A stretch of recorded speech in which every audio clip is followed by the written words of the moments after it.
33 ఏళ్ల సినీ జీవితం, తమిళ సినీ box office పై తిరుగులేని ఆధిపత్యం, అన్నింటికి మించి కొన్ని కోట్ల గుండెకు అధిపతి, వారి హృదయాల్లో చెరగని స్థానం సంపాదించుకున్న దళపతి ఎట్టకేలకు ఆఖరి చిత్రం థియేటర్స్ లోకి వచ్చేసింది. తమిళనాట పండగ వాతావరణాన్ని తీసుకొచ్చింది.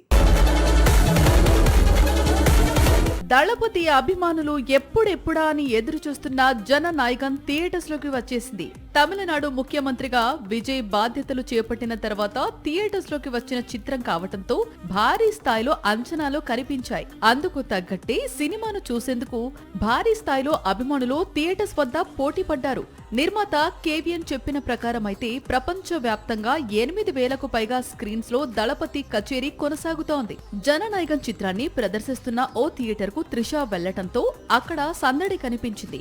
ఇక దళపతి కెరీర్ లో చివరి చిత్రం కావటంతో ఫస్ట్ డే ఫస్ట్ షోలో చాలా మంది అభిమానులు కన్నీళ్లతో కనిపించడం, ఆ వీడియోలో సోషల్ మీడియాలో వైరల్ కావడం చకచక జరిగిపోయాయి. అయితే జననాయకన్ 7 నెలల క్రితం ప్రేక్షకుల ముందుకు వచ్చి ఉంటే సినిమా స్థాయి క్రేజ్ నెక్స్ట్ లెవెల్లో ఉండేదని కోలీవుడ్ ఫిల్మ్ క్రిటిక్స్ చెప్పుకొస్తున్నారు. ఎందుకంటే జననాయకన్ ఆల్రెడీ పైరసీ రూపంలో లీక్ అయింది.